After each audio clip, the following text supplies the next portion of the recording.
Well, hello everybody. I hope you're having a great day out there today. In our last devotional together, we talked about brokenness, and we thought about that verse in Psalm 51 and verse number 17 that says, "The sacrifices of God are a broken spirit." And so I talked at length about how God is wanting to take the strength of our personality, the strength of our will, our stubborn nature, our pride, and He's wanting to break us of all that, like a wild horse that has plenty of strength, but it's not any good to anybody because it can't be ridden. A skilled rider will get on that horse and begin the process of taming, training, and breaking that horse so that the horse doesn't lose any of its strength, but that strength now is under control. And so as we think about brokenness, we think about the fact that God is doing that. He is taking those areas in our lives. Sometimes you hear about, years ago, I believe it was James Dobson who wrote the book, The Strong-Willed Child. Well, all of us are strong-willed children to some extent. And so in the breaking process, God is trying to take that strength of will and bring that under control so that we are useful to Him and that we're useful to others. And so the breaking process includes that. It includes God taming us, as it were, and taking our natural human strength, the strength of our personality, the strength of our wills, and so on, and God is bringing that under control. But also, when the Bible talks about the sacrifices of God or a broken heart, not only is God, taming and bringing under control the strengths we naturally have, at the same time, part of the breaking process is God is revealing to us our own weaknesses. And He's revealing to us that we're not as strong and mighty and powerful and independent as we think we are. There's a verse in the Bible that most of us are familiar with. In 2 Corinthians chapter 12, Paul had a thorn in the flesh. Now, we don't know for sure what that was. I personally think it was some kind of a physical problem. And I think most people think that, but if you read different commentators and theologians and scholars, what their thought on that is, not everybody thinks it was a physical problem. Some people think it was enemies that Paul had in his life. As he was going out trying to serve God and preach the gospel, there were some who tried to destroy him. And so there's some who say that Paul was referring to those enemies as his thorns. There are others who say, and I'm not a scholar or a theologian or I'm not in that category, but I think it was a physical problem based on the fact that in other books that Paul wrote, for example, in Galatians, he talks about he had a problem with his eyesight. And so I tend to lean that way.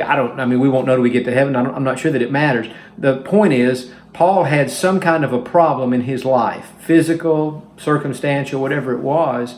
And he described that as a thorn. It was something that, made his life a little bit more difficult. And so he prayed on 3 separate occasions that God would make that thorn go away, and God chose not to do that.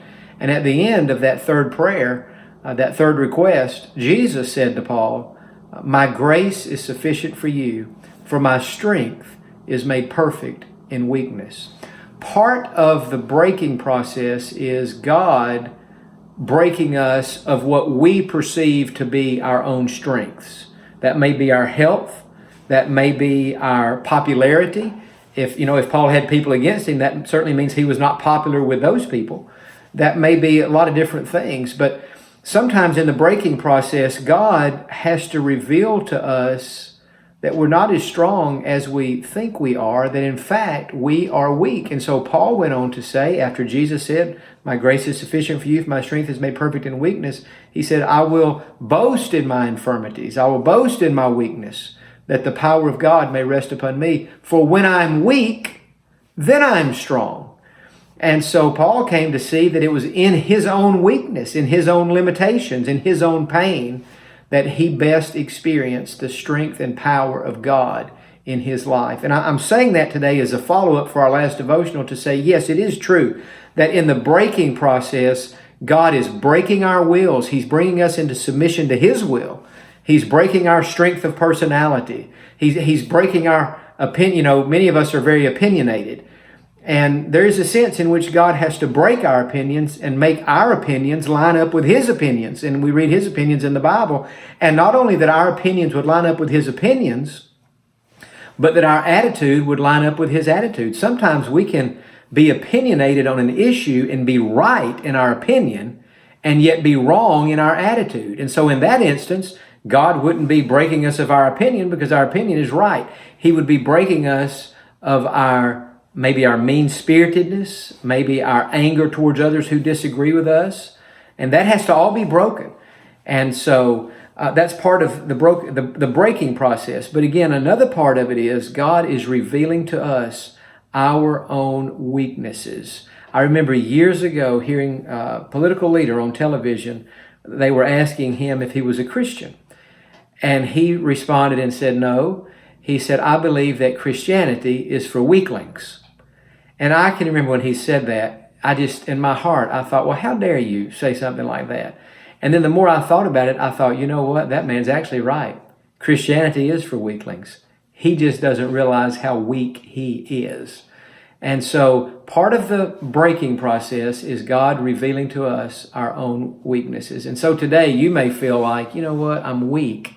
I'm weak in my strength. I'm weak in my health. I'm weak in my finances. I'm weak in my influence. Nobody knows who I am. I don't have, a national voice or something like that where people are always, really consulting me about what I think on a certain issue. And you think, I don't really have any influence. I'm weak there. Or maybe you have some people in your life who don't like you, and maybe they've turned against you, and maybe they're really trying to destroy your life, or if not destroy it, they're trying to make your life very difficult. Well, then I would say it this way, you're not very popular with them, and so in that sense, your popularity is weak, at least in that sense. So what is God doing? God is showing you your weakness. And that's really a tremendous blessing when we discover how weak we are, because when we discover our weakness, we discover His strength.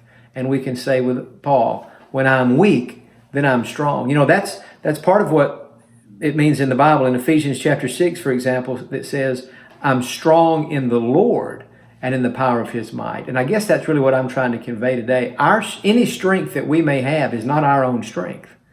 It's really not. Even, the strong strength of personality and all that type stuff, that you might could say, well, that's strength in a way. Yeah, but those are bad qualities that need to be broken and brought into the submission of Jesus. And these other areas where we feel so weak, we are. And so when we can say, you know what, I'm weak, but He is strong. And that's what Paul had in mind when he said, I have been crucified with Christ, and I no longer live, but Christ lives in me. And the life which I now live in the flesh, I live by faith in the Son of God who loved me and gave Himself for me. And so when we're weak, He's strong. I encourage you today, trust God's strength. Rely on His strength. And see if you don't begin to experience in your spirit a new strength. It's not your own strength.